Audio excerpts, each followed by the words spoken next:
Welcome. We took a little bit longer to get ready today, but that's fine. Take a seat, adventurer. We have a tale to tell you. A tale of fallen games.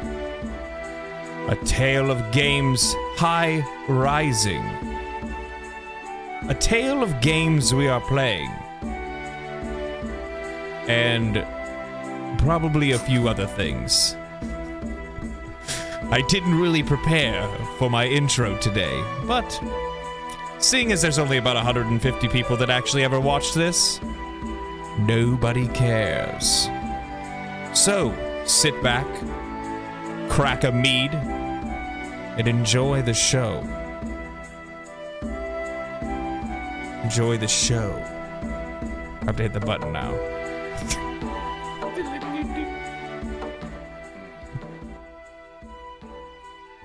What's up? Pretty good. Yeah, sorry we were late. We were actually playing games and it just kind of slipped on. Like It did. I said, it doesn't matter because I think I'm the only person watching it, so it's good to go. Yeah. We're probably fine. There's probably nothing wrong. I made it on time. Yeah. As long as you made it, that is all that matters, my friend. All that matters. All that matters. So, let's, even though we were playing a couple games today, I figure it might be a good idea for you and I to discuss games that we are playing outside of the games that we were playing together. Okay. So obviously you really don't have anything. Yes, I do. So I'm gonna tell you of a frustration and a love. Okay. I'm intrigued. So yesterday I was like, you know what I'm gonna do? I'm gonna buy Dead Space. It's one of my favorite games of all time. It's in my top 5, like hands down. Like Dead Space is just one of my favorite games ever. I bought it on Steam first because Steam is... Wait, you just said first, right? Yeah. Okay. So I bought it on Steam and I was like, I'm gonna play it. But the problem is one of the things that I realize is that I typically, I don't get as immersed when I play games on PC. The main reason I don't is just because there's just so many other distractions. Screen's a little bit smaller, obviously. Yes, games look better and they're more, there's more fidelity and all of that stuff. But one of the things that I notice is that, like, just because of all the other distractions and also like the peripherals, like mouse and keyboard, sometimes I don't necessarily get, like, I feel like it's cheating sometimes in games. Like mouse and keyboard has like such a such an advantage over a controller. Yeah. So like it kind of takes you out of it a little bit. And like when you're playing a survival horror game like Dead Space or Resident Evil or something, like sometimes the garbage controls, like, they add to the stress level. And I'm like, I want to recreate that same first experience all over again the best I can. So after much deliberation and internal conflict, I bought it on PlayStation. Did you refund it on Steam? Yes, of course. Okay. I was upset doing it because it's $60 on Steam and it's $70 on console, whether that's Xbox or PlayStation, which is so stupid. There's no extra content. There's no nothing. It's just $70 because we say so. It's the dumbest thing ever. It's like, oh my God. Not to mention, this is a remake. Now, don't get me wrong.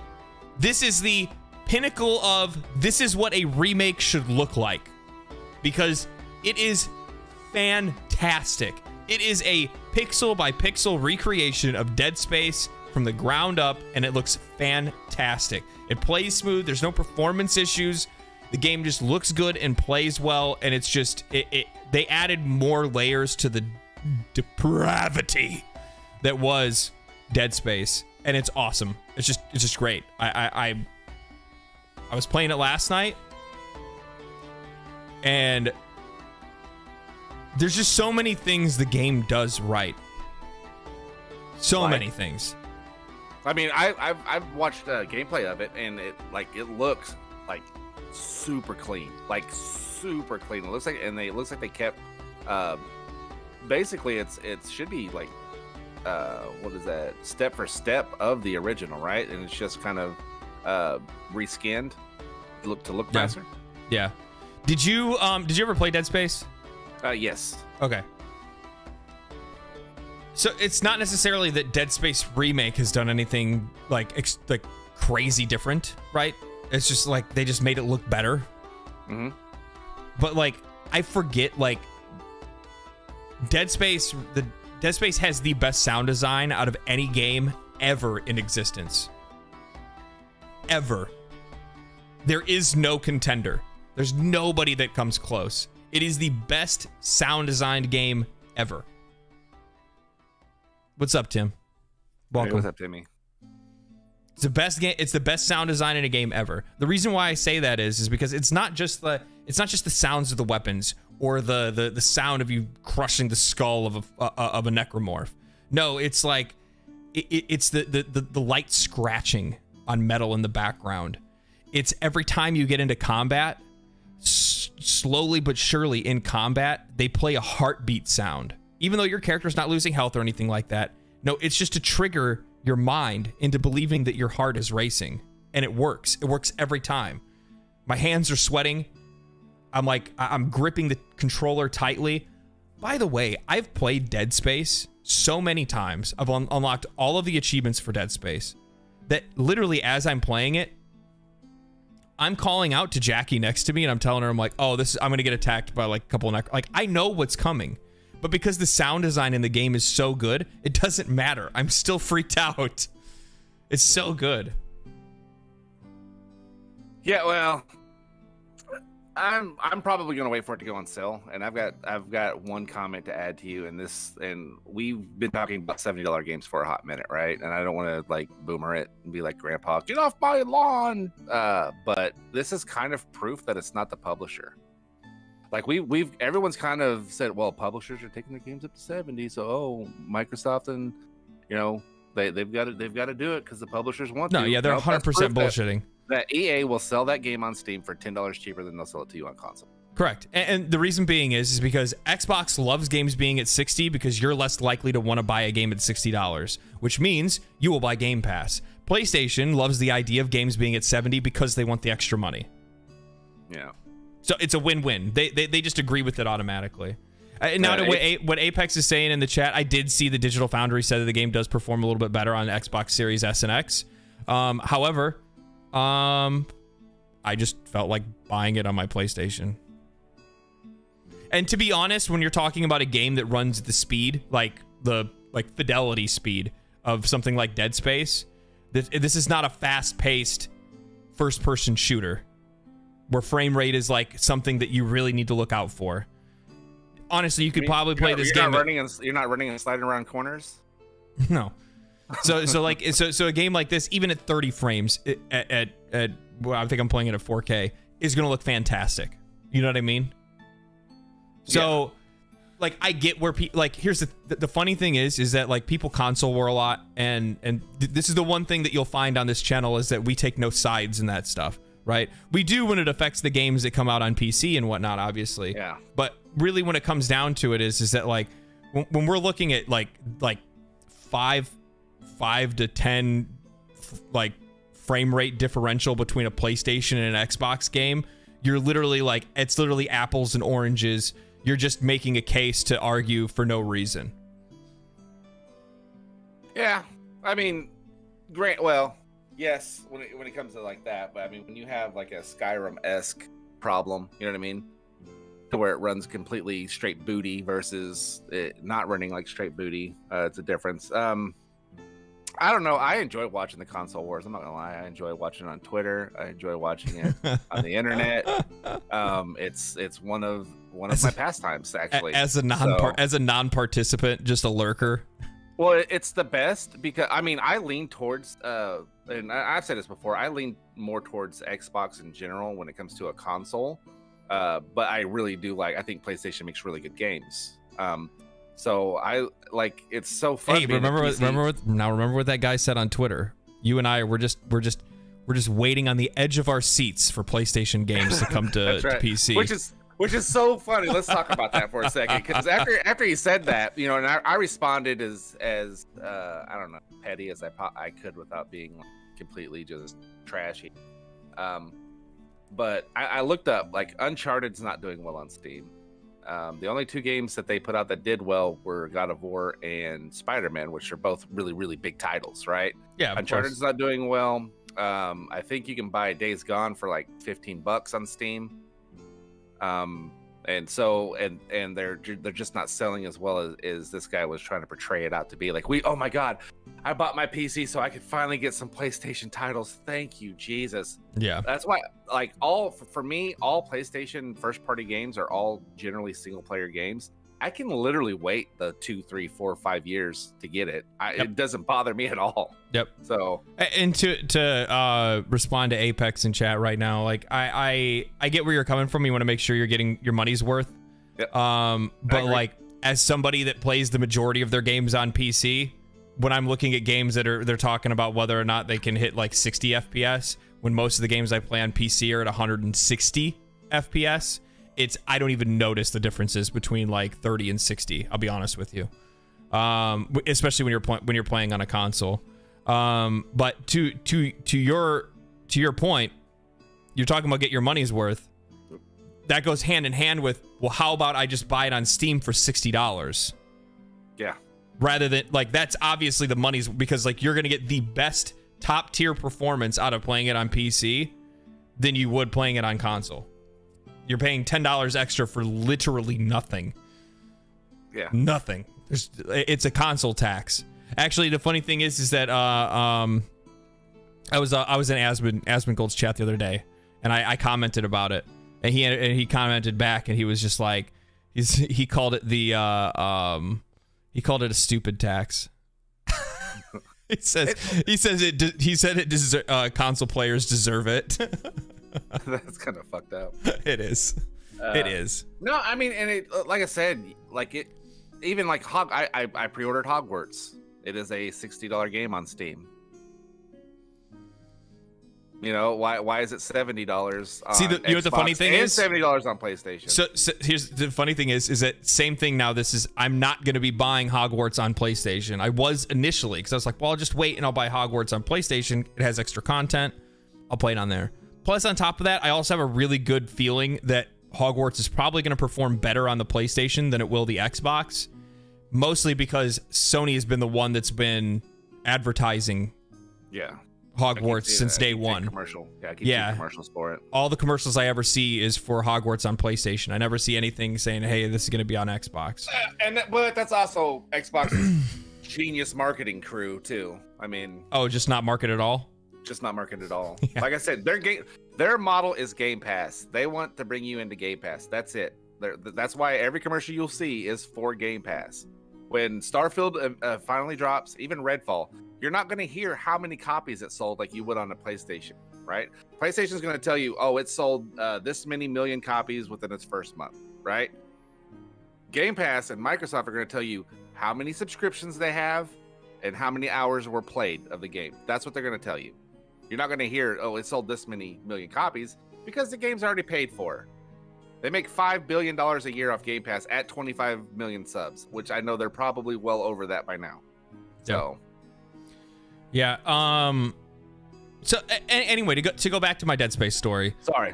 No, it's fine. So the sound design of the game is just it's so damn good, dude. It's not only, it's just like the heartbeats and the scratches on the walls. It's just like how they work with lighting as well. Like how they have like lighting match sound. It's such a well-crafted horror experience that it's so hard to emulate elsewhere. And it is the best thing EA could ever do is just go back and remake it and make it look better in today's graphic fidelity, because they can't recreate it because they don't have the creative direction to do so. Other than, I mean, they'll just make FIFA. You know what I mean? so like it's difficult for them to be able to like recreate a success. The only thing that they can do is just re-release the game, which is obviously something that we'll probably see in the future with like Mass Effect. Oof. They'll probably do like re-releases in the future of Mass Effect, like remakes of Mass Effect 1 for sure. If they don't, they're smoking crack. I'm sorry. Oh man, there's so much. Me and Drake were talking about this last night. There is so much that EA has that they just don't do anything with, right? I personally would love to see another Titanfall. Titanfall 2 is one of the best multiplayer shooters and the best optimized game to ever be on a console. And most people don't realize this. On an Xbox One X last generation, that game would do over 200 frames per second. I'm talking campaign and multiplayer. That game is optimized perfectly. I would love to see another one of those. But right now, they're working on Apex Legend, right? So, it could they've got so many IP that they could do a Dead Space remake-ish with. Yeah. That they like Anthem. Yeah. Oh my God. Just kidding. That one needs to burn. We're good. Well, they're not going. Yeah, they're not going to. I mean, that thing's game broken at the core. It's broken at the core. There's no fixing. The game came out and then flopped immediately, like within a week. Yeah. So there's no hey guys, we're gonna try to go back and revisit and try to fix. No, fucking not. EA's in the habit of if it doesn't work, we just throw it away. Yeah. Simple as that. They had a really good base idea, they just never delivered on it. Well, they just, man, I blame EA for destroying BioWare. Oh man, they ruined BioWare. I mean, and I think we've talked about this before, but the story of Anthem is, if everyone remembers that E3 that they showed it initially and everyone's just blown away by it.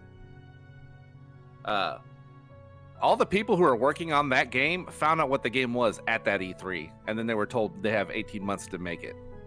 That's how that demo was all done in engine by somebody else, and then the team found out what they were working on at E3, which is insane. So they just literally set them up to fail, and they constantly force with Mass Effect, they forced them to hurry the cycle up on it. It's just not giving them a chance to I actually got an interesting topic to talk about.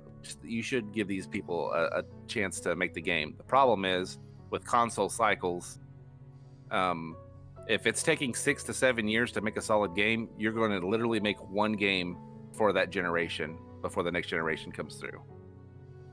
Right? You're not going to get a longer cycle. Then you better make sure that game is good. Yep, you have to make sure the game's good. Make sure it's timeless. Make sure it's something that's going to last into the next generation as well. Something you're going to be able to, potentially create. So they can sell us a definitive edition? Correct. Yeah. Divinity did it. And guess what? It's worth it. It is. Try and tell me that the Divinity Definitive Edition isn't worth it.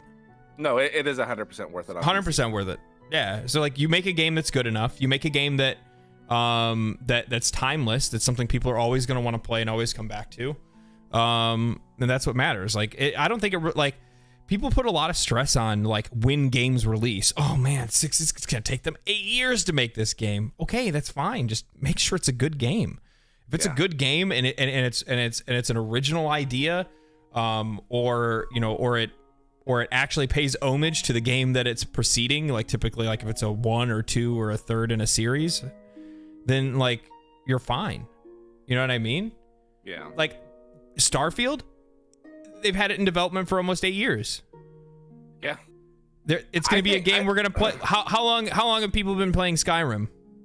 They are still playing Skyrim. Yeah. I mean, we're they are still updating Skyrim. So it's it's still getting patches, it's still getting mods, it's still going. Yeah. So same thing goes for Fallout 4. Look at all the Fallout 4 mods. People are literally making a new Fallout Las Vegas. They're making Fallout, New London?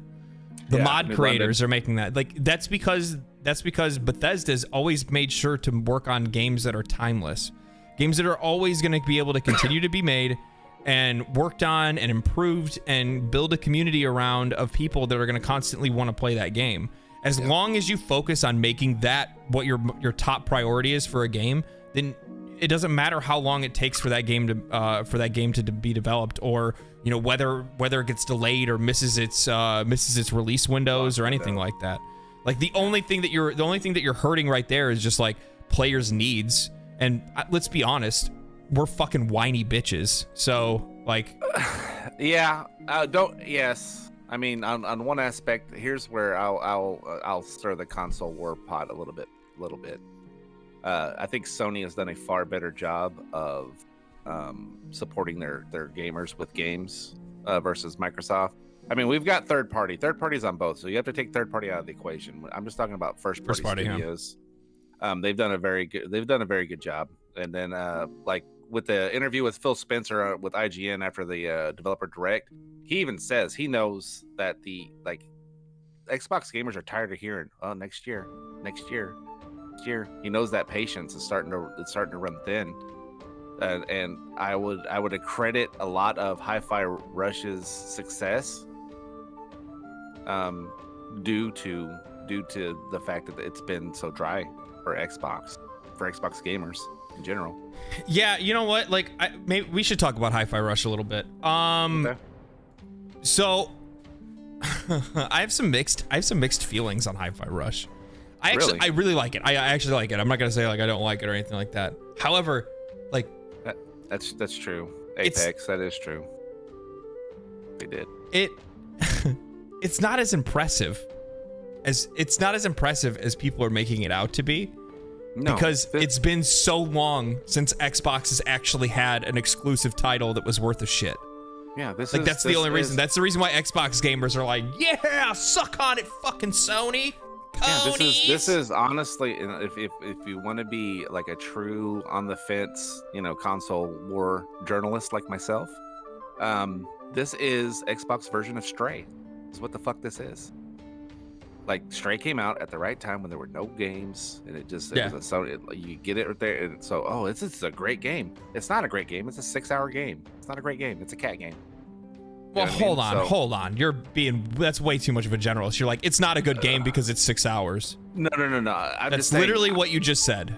No, you don't understand because you didn't play HIFI Rush. It's a very short game too. That's what I'm saying. It's a small game. That's what I'm saying. It's not like excuse me, but do not assume the games I play, my friend. I did play HIFI Rush. Okay, sorry. You don't ask me about what I play, okay? So I don't appreciate. I don't appreciate that. No, I think HIFI Rush is a great game. Yes, it's short. That's fine because this is not a AAA game. You know what I mean? This isn't a AAA game with a AAA budget and all that stuff. That's pretty obvious. You have a 2-button combo, you know what I mean? X and Y, heavy attack and light attack.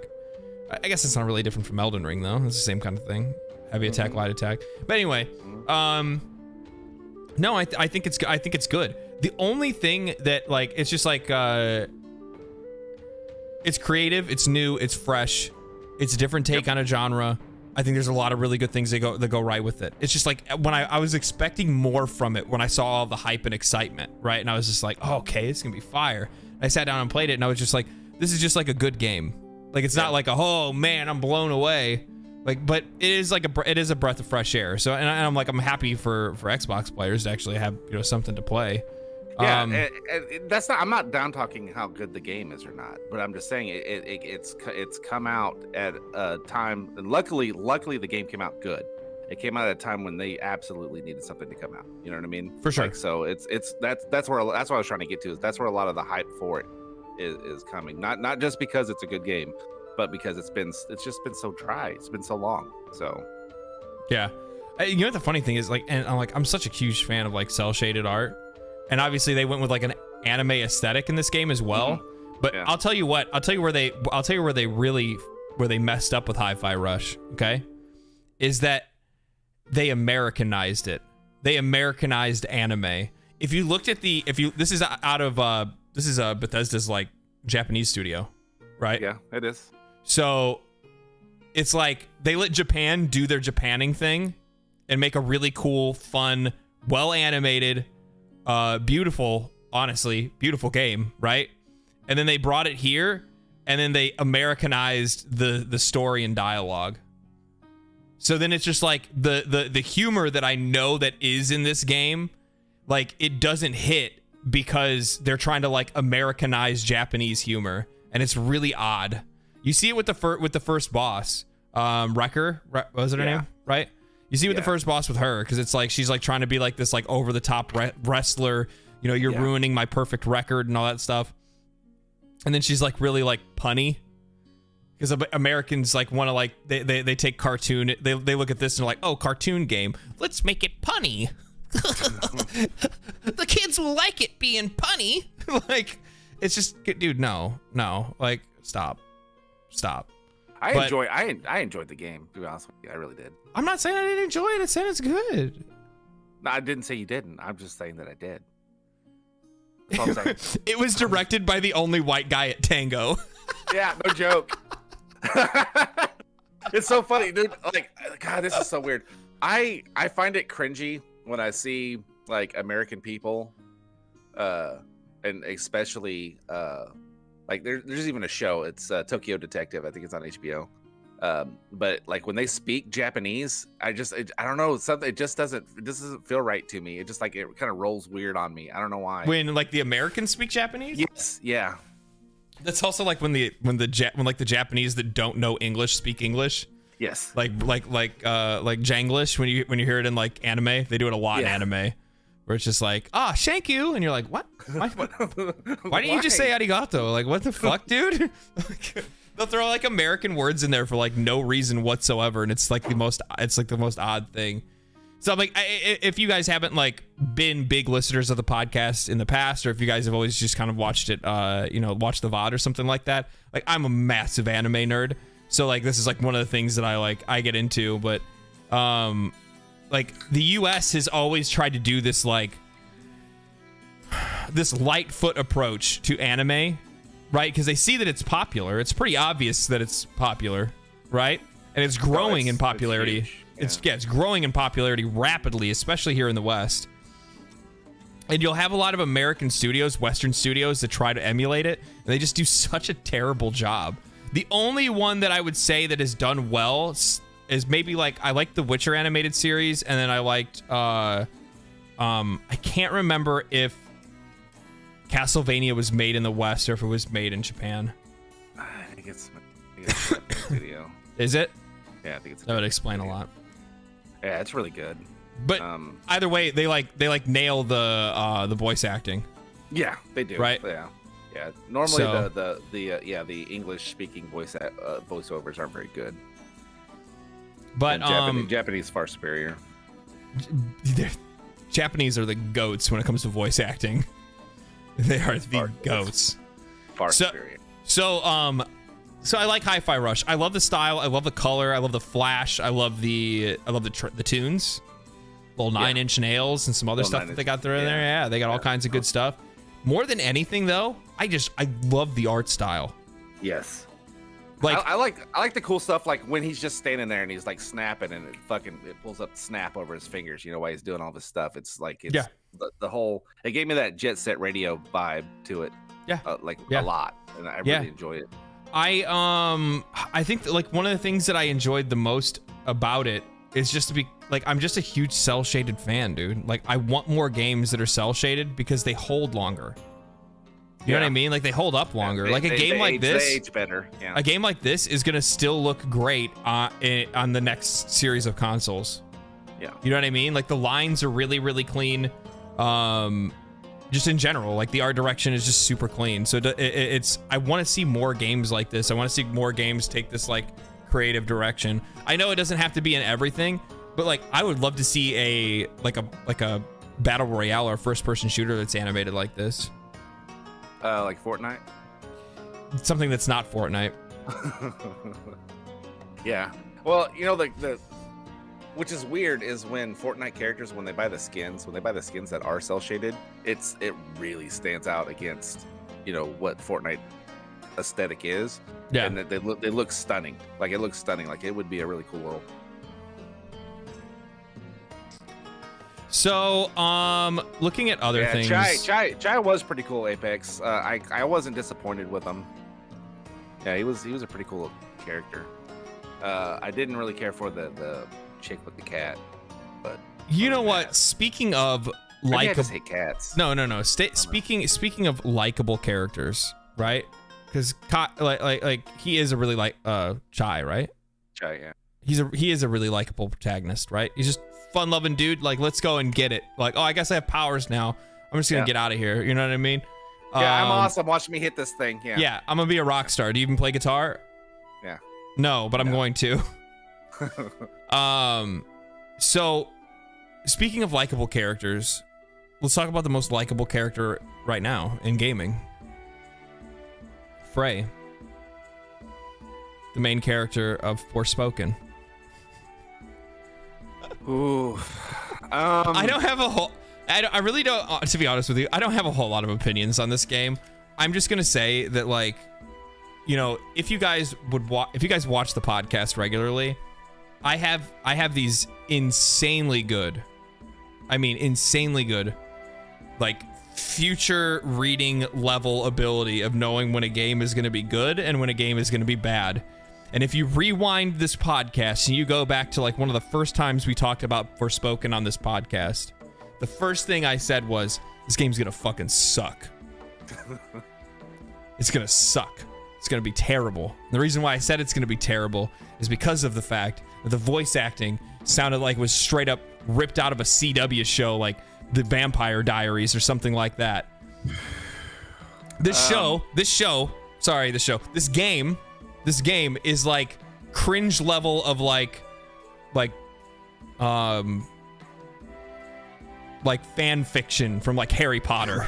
like it's so bad. It's so bad. And the reason why is because Square Enix, I love Square Enix. It's one of my favorite development companies that we have in gaming. One of my favorite gaming companies we have. Final Fantasy is my favorite franchise of all time. However, they have this weird thing where they think that they don't have games or material to market to the West when we just want to play the games that they already have.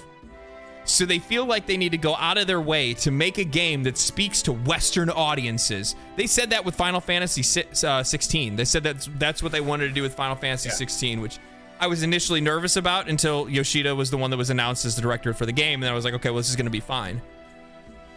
Biggest issue that they have is the fact that they have this really, really, really bad generalist idea of who Americans are. They're listening to the loudest minority. They're listening to the loudest minorities. They're like, oh, so this is the people that we need to make the game for. And they also think that, like, apparently, like, Americans just like asshole characters, because Frey, for all intents and purposes, is just a shit character. Just really bad. Like, she's just a bad person. Like, overall, she has no redeemable qualities.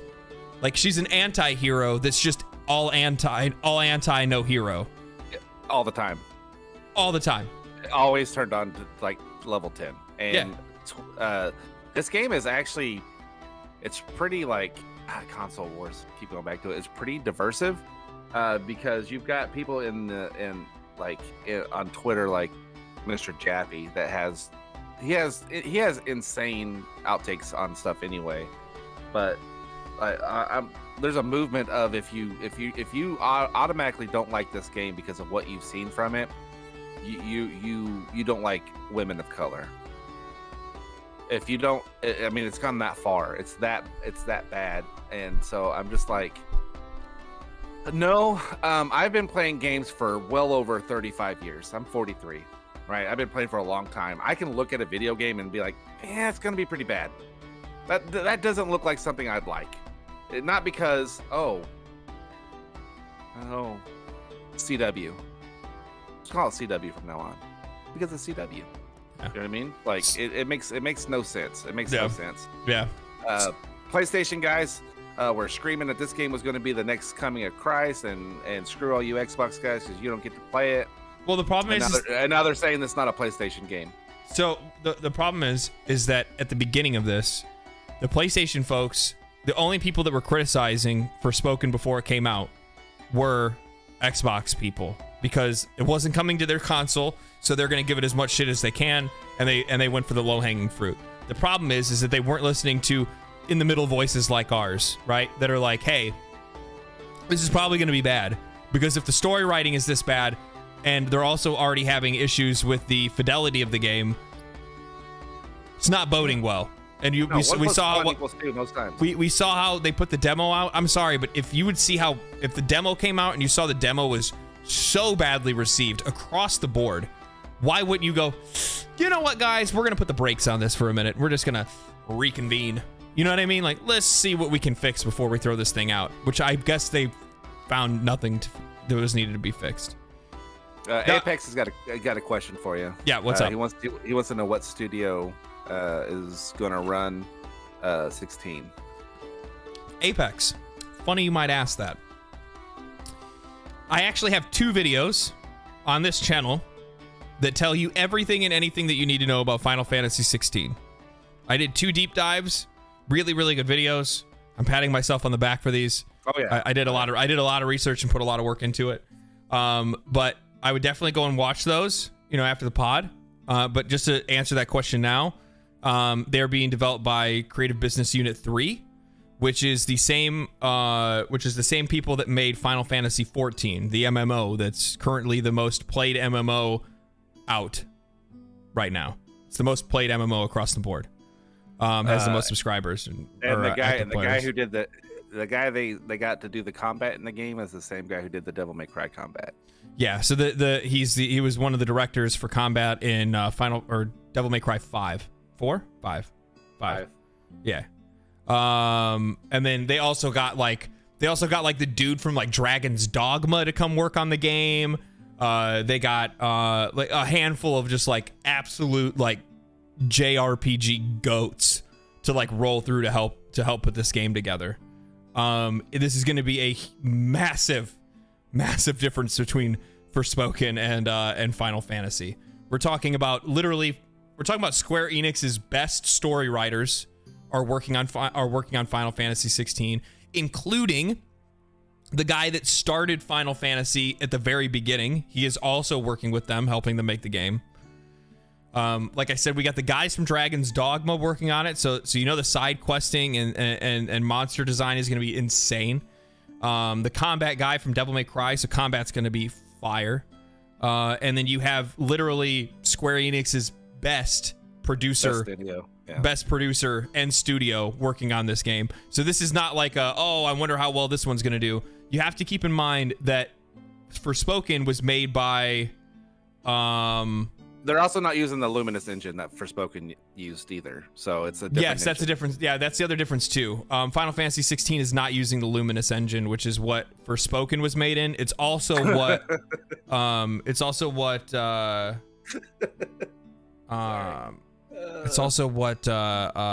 Final Fantasy 15 was made in, actually. And nobody likes the Luminous engine. It's actually kind of funny that they kept it. It's also funny that they even kept that studio, because that's the Luminous studio. That's not Creative Business Unit.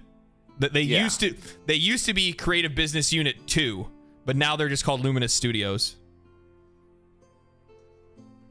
Yeah, I don't even know if the Final 15. I don't know if you watched the Digital Foundry on it, but the Forspoken lighting, global illumination, and all that stuff in the Luminous engine they backstepped what they did in 15. Like they took out shadows where shadows should be, and it's just a weird. They made a lot of weird decisions with this game with Forspoken. Correct. So, but I did see that they patched the demo, which I thought was effing hilarious. How do you patch a demo? Yeah, I actually, so I brought this up to Fonz, actually, where I was like, hey, I'm like, dude, like realize that now this is 2 games that Luminous is fucked up. Right? Yeah. They first came out with Final Fantasy 15, which, don't get me wrong, like 15 is still a good game, but it's just not a good Final Fantasy game. Yeah. If that makes sense. It just wasn't a good like mainline Final Fantasy game. And then also on top of that, but like the game's performance and a lot of other, it just had a lot of problems. They dropped the ball on that, and then they gave them Forspoken, and then they dropped the ball on Forspoken. So that's now 2 games in a row out of all. Luminous Studios has only made 2 games for Square Enix. I would imagine Luminous Studios is going to be set free. They're probably going to sell them. The Luminous engine is honestly, I think, better designed to do tech demos than it is to actually make games. if that makes sense, to show what that engine can do. It just does not perform well. It doesn't hold up frame rate and everything else. It's just not a great engine. They wanted to use Luminous to make Final Fantasy XIV. Could you imagine? It would have looked great, but it would play like ass. It would have played like ass. Yeah. Let's talk a little bit about the Xbox Direct, developer Direct that they had. Okay, I'm down. I think Microsoft, this is probably the first time in 10 years that they did a good job on marketing. They really cut out the expectation part of it. They let you know every game that was going to be in there. Obviously, HIFI Rush wasn't announced, but they dropped it at the same time. Whatever, right?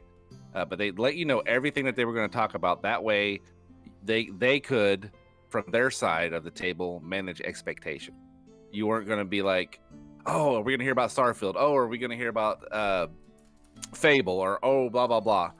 So they did a really good job on it. I thought the quality of it was really good. I think where they missed is they didn't really give dates for anything. I mean, the Elder Scrolls announcement that, which I think me and you probably should play, is all the back all the back expansions are going to be free to play on Game Pass. ESO?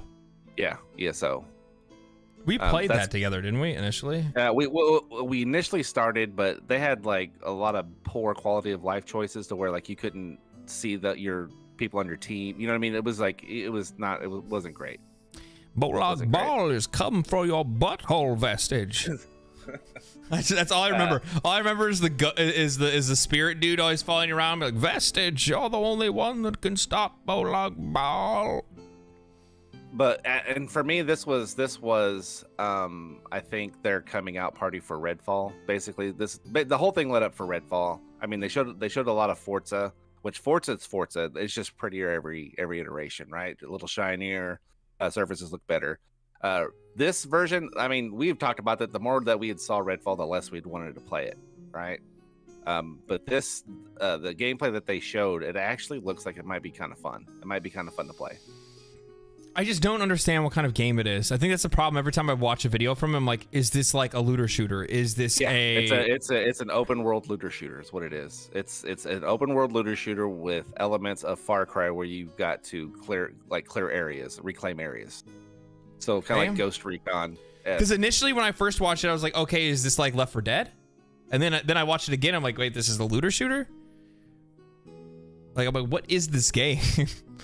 So like, yeah, initially the more I saw, the more confused I was, the less I ended up watching, or the less I thought I was gonna end up playing it. Now I'm starting to I'm kind of back, but I'm gonna play everything anyway. You know what I mean? Like, I mean, it's on like, for me, it's on Game Pass. Why wouldn't I try it? You know what I mean? That makes no sense. I've been a Game Pass subscriber since they had Game Pass come out. So why wouldn't I try it? True. It's true. Yeah. Yeah. So I thought it was interesting that like I feel kind of bad for the Xbox folks because, you know, like the developer direct did have some good news. It did. But like, dude, like ESO took up like a large chunk of it. You know what I mean? Where it was just like, so what about games? Like I would have used that opportunity not to just talk about games that are coming out. I would have talked about games that they're working on. And that's what I'm saying. They did a better job marketing wise of they corralled what you're gonna see. You understand? They curated that so that the direct would come off as a whole as a good thing. Does that make sense? Yeah, I got you. But yeah, like I think they are doing a standalone Starfield showcase, and I think that's probably when they're gonna announce their dates for it, and they haven't announced when they're gonna do that. But I imagine E3 will probably be their roadmap going forward of what, you know, updates of what they're working on. At least that's what I think personally. Yeah. Did they mention like how often they're planning on doing their developer directs? No. That's too bad. I would like to know like what kind of content we get. Like, you know what I mean? like quarterly would be cool. Cause I mean, they've already said that they want to have a first party title out every quarter, at least one, right? So it'd be cool if they did directs every quarter. That'd be pretty neat. It would be. I mean, I would like it for content. Yeah. You know what I mean? Yeah, content. Well, I mean, they've got so many games in the mix, and they've got so much turmoil going on with their first party studios with layoffs and rumors of like Fable having to switch its engine from the Forza Tech engine over to the Unreal engine, which no one really knows for a fact if that's true or not. So I mean, there's just like all kinds of stuff. And then because they don't ever talk about Tango, you didn't know that they were working on HIFI Rush. You know what I mean? You had no idea what they're working on at all. True. So they have a lot of these like branch companies that they just don't even talk about. And to be honest with you, I'm like, I didn't even really. What was the last thing Tango made? Evil Within 2. Which that was another game that like they just kind of like dropped. No, you know no. Ghostwire Tokyo. Sorry. Oh, okay. So actually, they did kind of push that one. Yeah. They kind of pushed that one, yeah. So, yeah, I don't know. I mean, did we get any word about the Bethesda showcase? Did we get any what? Excuse me, are you not? Did we get what? Are you not fucking? Do we? You're not listening to me? Is there something more? Is there something more important than me? Yeah, Apex had a better comment. Anyway, Bethesda showcase, yes sir. Did they give us a date for it? No, they did not. Of course. Yeah, so I think my stance still says I watched this thing because Bethesda likes to do release dates of same month, same day number, so that it's universal no matter what region you live in. So 3/3, 4/4, 5/5, whatever, right? So it falls into different deals that now, like a lot of people think March is the month for Starfield. I think if they do a showcase in February, I think it might go in March. It's possible. Starfield's not releasing until the end of the year. You don't think? I think it might be March and Redfall in May. No. I think so. No. Yeah. No. I mean, you can say that because you made a fucking conspiracy theory. Yeah, because you made a conspiracy theory. Yeah, but just the feeling that they're giving off is that they're not ready. And it's kind of like what I talked about before, where it's like there is a immense amount of pressure on them for this game to perform well. Yeah, it's not like hey guys, we need a win here. No, it's like it's literally like Phil's like, Todd, please. Todd, please don't fuck me on this, Todd. I swear to God, Todd, I know where you live. I'll take your jacket. I'll take your jacket, Todd. Yeah, he's there's a lot of pressure on this game. It has to perform well, because here's the thing: if Starfield does not perform well, and I mean it doesn't come out and it's just like this banger right out the gate that immediately makes people want to go buy an Xbox. If it's not a game that makes people immediately want to buy an Xbox, it's not a good game. No, it's not if they want to buy an Xbox. It's if they want to get Game Pass. It's both. It's both. You get what I'm saying. It's both. I get you. Because it's if this does not push people to want to be a part of the Xbox ecosystem, then it's not a good game, and then that means that this is not a good year for Xbox, because that is the only game that you're getting this year. I mean, I love my Xbox bros, but I think they forget that the hopium that they're huffing is that this is the year for Xbox, and it's like, you guys are getting Starfield. That's your AAA. Redfall comes out. Comes out. That's your May. Is Redfall AAA? Yeah, Arcane is a AAA studio. Yeah, they made the Dishonored series. Is that? I mean, oh well, yeah, okay. So they score pretty well. They do really well. Yeah, okay. Yeah, they do. Okay. So you get 2 games. You get 2 games. 2 games a year, baby. And Forza's coming out. Yeah, I know. Come on. Yeah, I mean, I know Forza has an audience, but it does. Come on. It does. Come on. Come on. Just level with me. Is that really a game you're looking forward to every year, or you were just like, there's another one? Yeah. I guess I'll play it for a week. Ooh, this is pretty boring. Let me go drive my car. Oh. So let's talk about something else we're excited about. Let's talk about something we're actually excited about, right? So we next month, Hogwarts Legacy. You get to be a wizard. Leviosa! Yeah. You get to be a wizard, Harry. Yeah, this game has got me super hyped up for games again. I kind of went through a weird funk this last probably 2 months, 3 months, and I think it probably started back after I came off my high of Final Fantasy XIV, to be honest with you. Because there just hadn't been anything to just like super grab me, right? Yeah. Other than like the Baldur's Gate basically extended demo. This game has got me to that giddy, like remembering going to like early release type, go to GameStop, wait in line, and I'm that excited for this game. Yeah. They added in, I was reading an article, they added in 100 side missions or side quests that actually will affect the main story depending on how you do them, depending on how you complete them, depending on if you use dark arts. So it should be pretty neat. Did you see that the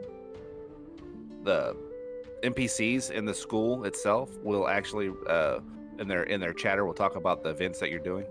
That's cool. Like after they're like gossiping, right? Yeah. Yeah, it's like kids gossiping. Hey, did you hear that something happened to so and so and this and this? Yeah. Yeah, you're gonna have some of that stuff, which is really cool. I like the idea. They're just, somebody gave me feedback on this before, and I thought it was like the dumbest take. A completely L take, by the way. L take is I said that Hogwarts is going to redefine what is expected from a AAA game. And they're like, I don't think it's, it's not going to lift the bar. It's not going to lift the bar. Do tell me, what kind of bar has been set over the last 3-4 years for AAA titles? The bar is so low, your only problem is tripping on it when you're walking. Almost every AAA title that we've looked forward to over the last few years has met us. It hasn't even met us in the middle. The only one that has met expectation is Elden Ring. And that's it. That's it. That's the only one. So that's why I said, like, this game is going to set that expectation going forward for a lot of these other games. Like, dude, if a Harry Potter game can do it, then, Halo should be able to fucking do it. Well, I think this is the difference between 343 and Wizarding World, right? You can tell that this game is a passion project. It's the same thing that going into Final Fantasy XVI. You can tell it's a passion project. When you don't care about what you're doing, you're there for a paycheck, you got to meet your deadline of getting the game out, you end up with a Halo Infinite, right? You just do. 343 doesn't care about Halo. They're game designers, but they're forced to make a game that they didn't create, they didn't imagine, they didn't come up with. They have to go off of, somebody else's lore, somebody else's scraps. They're still living off of Bungie's legacy, and it's not theirs. So I 100% understand why the games come out and they just hit and they just miss. You know what I mean? Yeah. But like this is. I said the same thing back when we first saw this game announced before. Remember? I said the same thing. I said this is a passion project. It's so obvious that the people that are making this game love Harry Potter. They probably have their own fanfic. Harry drops his robes. I'm serious. Like, these are people that genuinely imagined themselves as kids going to Hogwarts. Like, this is what I would be like, like you can even tell in the like animations that they have of like how they cast their spells. You know what I mean? Like the technique, everything about this game, dude. It just screams people that love RPGs and love Harry Potter. Yep. They love Harry Potter, and what they wanted to do is they wanted to make a game where they can live out their fantasy and go to Hogwarts. And with the amount of depth that this game is touting, the fact that they had to reduce the game size by a quarter. They had to, because they're like, there's just no way we're gonna be able to finish the game in a realistic time window if we. Well, you know an open world game is big when they give you an option to fly. Okay, whenever they put in flying into any game, you have to have the map to do it, or you're just gonna burn through the game fast, right? Yep. This is going to be a very, very large game, which is super exciting. That you can summon your broom wherever you are. And the crazy thing is that the closer we're getting to the game, the more things that are coming out, the more embargoes that are being lifted, and every single content creator that has had the opportunity to get their hands on this game early has said the same thing. It's incredible. Yep. They've all said the same thing. Even people that would never. I watched Jack Frags play it. He never plays these kind of games. He said it's incredible. He said it's great. This is amazing. Man, dude. Look at those dragons fighting. Still. Like I cannot wait. This is I am actually going to Universal in March to go to Harry Potter World. So this is a game, by the way, that I am going to be streaming. That's the reason why I was like, you know what? I will get it on the PC because I'd like to stream this game. It'd be really fun to stream this. It's an RPG, so I'd rather play it on stream. The only thing I'm disappointed in, and I understand why it's not there, is the fact that we can't play it together. Honestly, that's the only thing I'm disappointed in with the game, but I understand why it's not there. There's some limitations to that kind of stuff. Yeah. So it's just the scope of the game. I really want to try to make sure that I announce these things earlier in the podcast and stuff like that. But there's all kinds of new stuff that we're doing on this channel. It's evolving day over day over day. We've gained a ton of subscribers over the last month. Good lord, over 200 now. We've been exploding with growth. We've had a couple of videos that have just done absolutely gangbusters.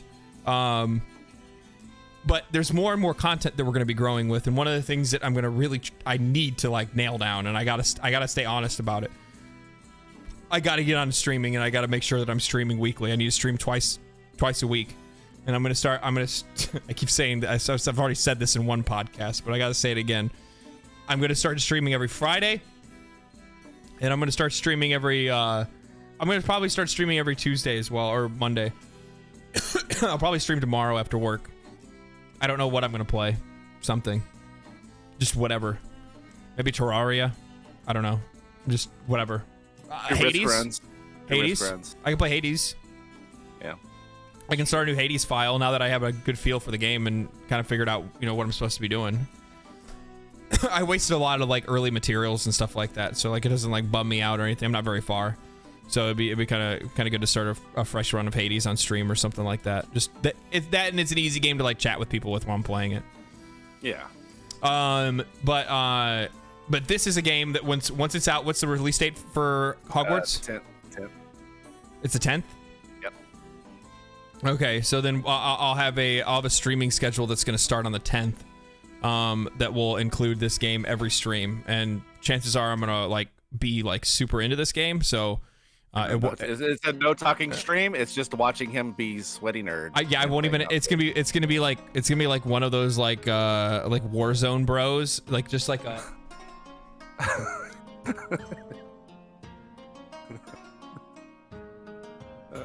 Forehead stream. Oh my goodness. Yeah, I'm so hyped for this game. It's unreal. I did do the pre-order so I can get the extra mounts and clothes and stuff. So yeah, I'm beyond excited. This one's gonna be huge, dude. It's gonna be huge. I need this game to carry me to June. Is what I need. Oh, for Diablo? Yeah, I need this game to carry me to June. I don't know if it will. That's a long time away. Whoa! If you get the Lex Addiction, you can play it on the 7th. Oh, that's right. I get 3 days early access. I forgot. Yeah. You can still pre-order on Steam right now. I don't believe in pre-ordering. Okay, well, FOMO. Why you gotta do me like that? I'm just saying. I can't go back on my morals now. There's a video that I'm releasing next week that I literally say I don't believe in pre-ordering. So if I say right now that I'm gonna go pre-order something, Then I just Well, you don't look like have an to asshole. say it on stream. It's too late. I already did. I already did. What if somebody goes? What if somebody watches the video next week and they go, "Man, oh man, this video is great," and then I said something like, "Oh, I don't pre-order games," and they come to watch my podcast and they see me pre-ordering a game. Hey, some games deserve a pre-order. Some games do. Do Just they? saying. They do. Some games do. Okay. If you could pre-order Final Fantasy XVI, would you? You can pre-order Final Fantasy 16. Are you going to? No? No. No, it's for PlayStation.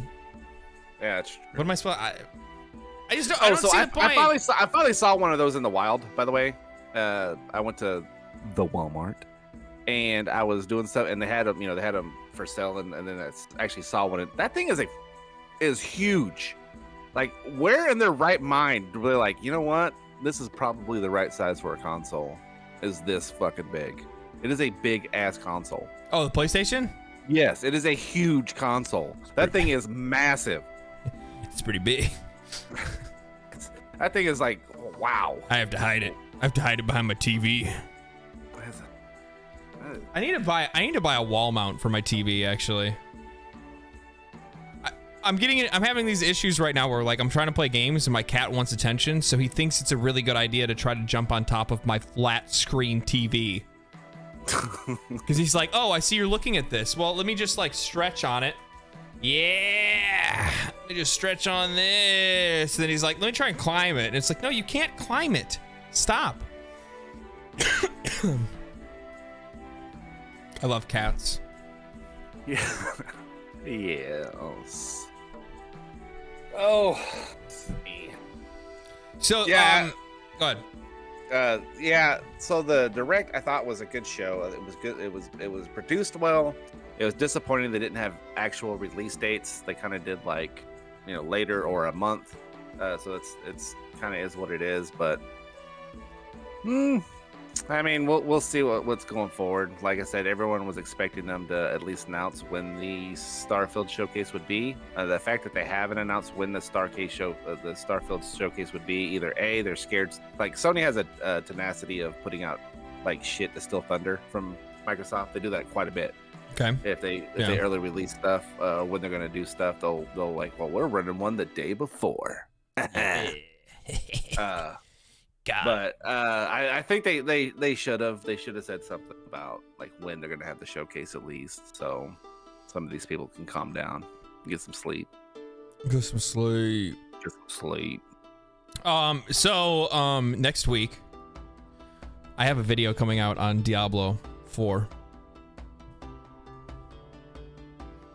What are you doing? All right. My wife's asking me if I'm in the middle of recording. When I did this, and she goes, so are you live? Yes. Yeah. Like right now? Yeah. Mm-hmm. Yeah. Yep. Yeah. Like not in like a few minutes. No. Like, currently, like right now. at this moment, yeah. Right now. So oh man, that just threw me off. I forgot what I was talking about.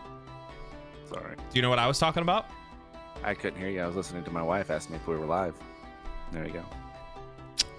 Ruin the show. Tell her that she's banned from the house. So, oh man, I had something good to talk about. Now it's. Oh no! I was gonna say I have a video coming out next week on Diablo 4. Yep. It's gonna be good. I put a lot of work into it. This is just as much work as the Final Fantasy XIV versus World of Warcraft video. A lot of passion went into making this video. So make sure that you guys keep an eye out for it next week. Give me some feedback. Let me know what you guys think. Also, give me some other ideas for other things to talk about. Outside of that, the other thing that I kind of wanted to bring up was, why are you liking World of Warcraft now? Me? I've seen you've been playing it. You've told me that you've been playing it. You've made like 12 characters. Yeah. Just as a little bit of background, if you guys didn't watch like last week or the week before last week or the week before that, actually, honestly, for like the last few months where I've just been like, I've been playing it because he got me to play it, but then he fucking quit playing it. Now all of a sudden he wants to play it when I'm not playing it. So I'd really like to know, Mark, why are you playing World of Warcraft now? It's fun. And I like it. Simple. Okay. No. So I've had a I know me. Like once I get like my teeth into something, I will no life the crap out of it. And I was afraid to do that with an MMO again. But like I had an epiphany during the week because I actually got to start playing some games again, and I was like, oh man, playing games is fun. Wow, this is so cool. Playing games is fun. And I had a lot of fun, and then I decided that I'm actually going to take that dip. I'm going to jump in, both feet, and get after it. I've been 1 foot in, 1 foot out because of commitment issues and daddy issues. But other than that, I'm going to get right into it. So yeah. I mean, he's never come back. I'm just saying, there's no milk in the state of Oklahoma. Oh shit. So, what have you been? So why have you been liking it though? Like, what's picked up your interest or piqued your interest that you're like, oh man, I'm actually really having a lot of fun with this game right now. I'm generally interested because like before you like hopped in, and you're like, yeah, I guess this is cool. I don't know, it kind of fucking sucks. And then okay, so I'm coming off of Final Fantasy XIV, where it's very narrative driven, very, very heavy emotionally, everything. It's just a very heavy driven game. I really like World of Warcraft's simplicity of I can just go in and just beat stuff up. Does that make sense? I enjoy its world, its entirety of its world. Scratch the narrative. I think hands down Final Fantasy's got the better narrative. But world-wise, I think, for me personally, I think World of Warcraft's a better world to play in. It's a better sandbox to play in. As a game, to like hop in and level up a character, there is something innately more attractive, interactive, and fun to just side questing. Literally, like, yep. I don't care what this... Oh, I'm a farmer. Okay, I don't really care. I don't care. I don't care about your local politics. Right, I don't care about nothing. I don't care about nothing. I just want to go murder stuff.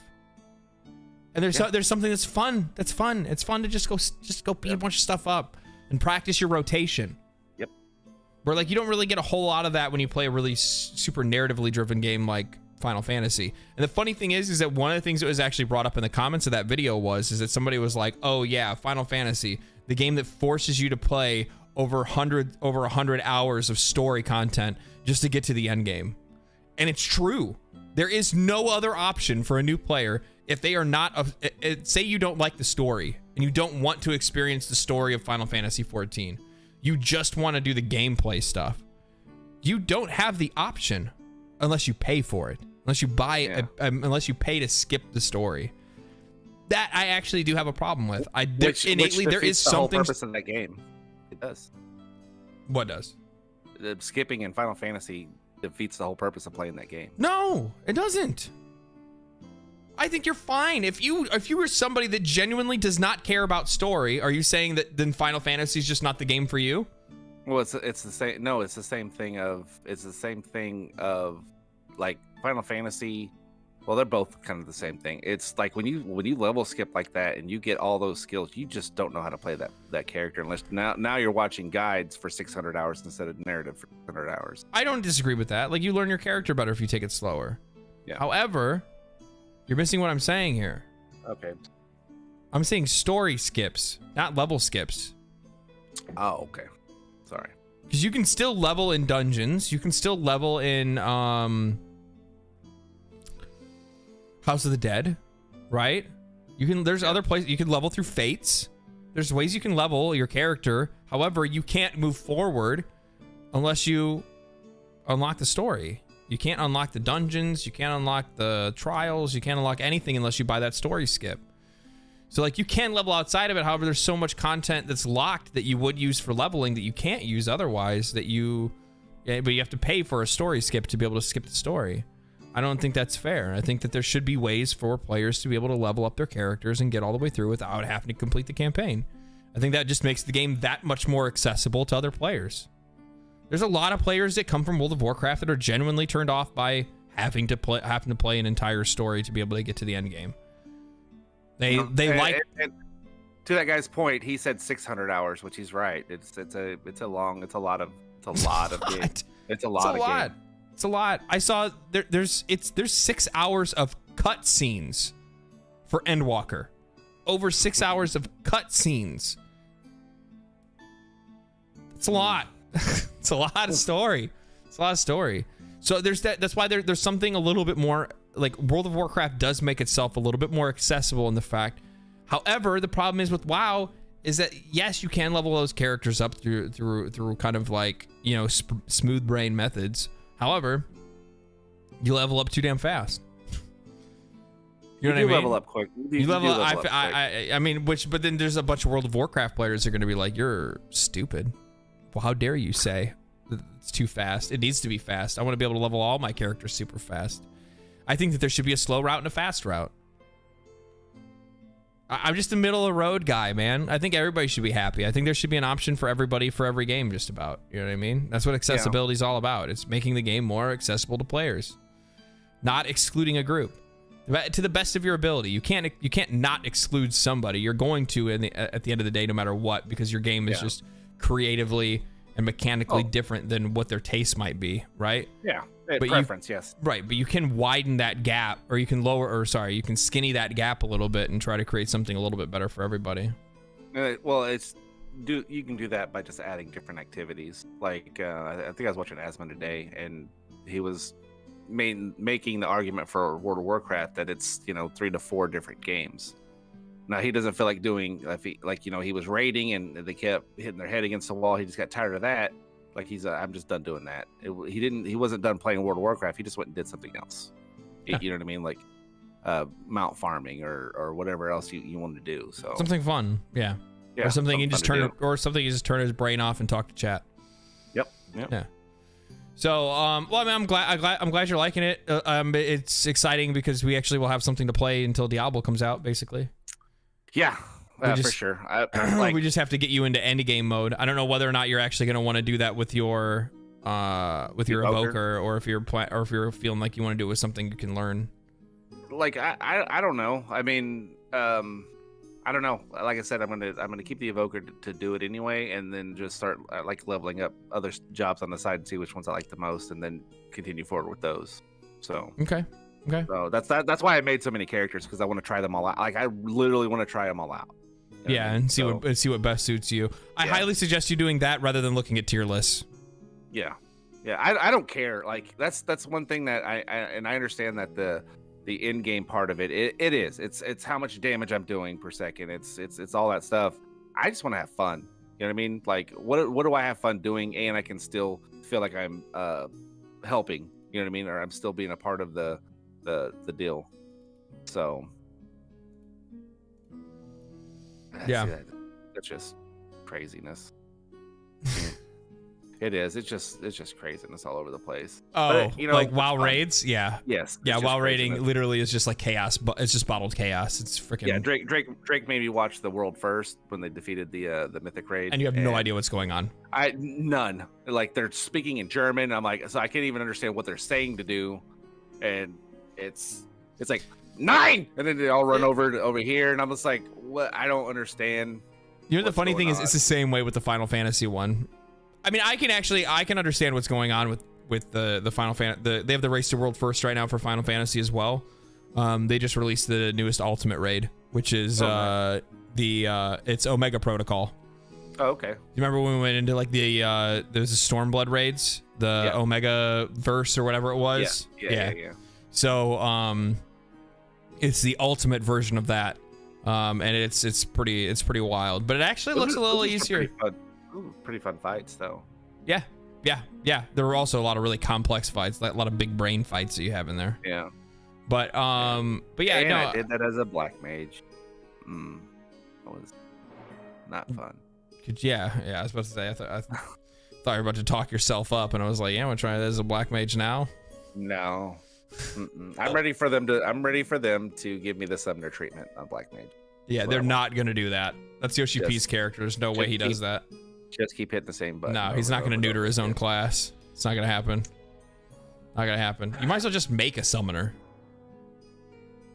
Yeah. It's a fun class. True. Yeah, it's true. Super fun. Super fun. I like I said, I'm going to, jump in both feet with World of Warcraft and try to learn it as best I possibly can. Yeah, I'm having so much fun playing it. I'm getting that like old, right now that old school like I want to go farm some loot. Yeah, like literally this entire podcast, and the reason that we were late today is because we were playing World of Warcraft. Like I'm thinking about going back and playing World of Warcraft. That's right. That's right. Well, speaking of, I feel like we've run dry. Do you have anything else to talk about? I don't. Chat. Our good buddy Fonz is about to start up in about 2 minutes, and I'd love to catch his show. Yeah, I would love to. I would love to watch Fonz's show, even though he didn't come to watch us today. Yeah, he's rude. Don't worry, we'll probably see him in the comment section. All right, so thank you guys for coming to watch us today. We didn't have like a whole lot to talk about. We made it up with what we could. We will have some really cool stuff. We'll have some really cool stuff to talk about next week, if anything actually happens. But we're gonna play more games, and we love you. And get ready for the week of the 10th. It's going to be an all Harry Potter podcast where we are going to be cosplaying. It's going to be called the Just Potter Podcast. The Just Potter Podcast. Yeah. Right. So yeah. Anyway, live streams are going to be coming up. I got one. I'll be doing one tomorrow. I'll play some Hades. Talk with chat. BS. You guys can find me over on Twitch. Link should be in the video description down below. If not, it is twitch.tv/legendary_drops. You can also find it on my Twitter page at Legendary Drops. Or is that also at _Legendary Drops? I don't know. I can't remember. Links will be should be in the description below. If they're not, then I'm going to put them there and make sure they are there. Outside of that, there'll be another stream on Friday as well. Probably I'll play whatever. I don't know. Kind of gauge chat and people that come to check out the stream. But comment down below with ideas that you guys would like us to talk about on the next podcast, or with anything you'd like for me to say in the opening of our podcast. And keep an eye out for that Diablo video next week. Diablo. Mephisto. Stay a while and listen.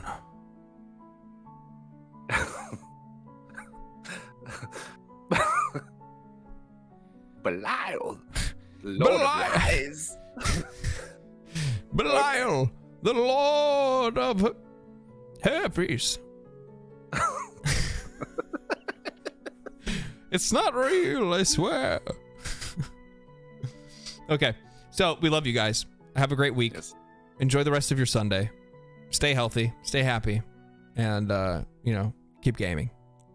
We will see you guys next time. Now I have to find the end screen button because I could have done that earlier to make myself look smooth like this.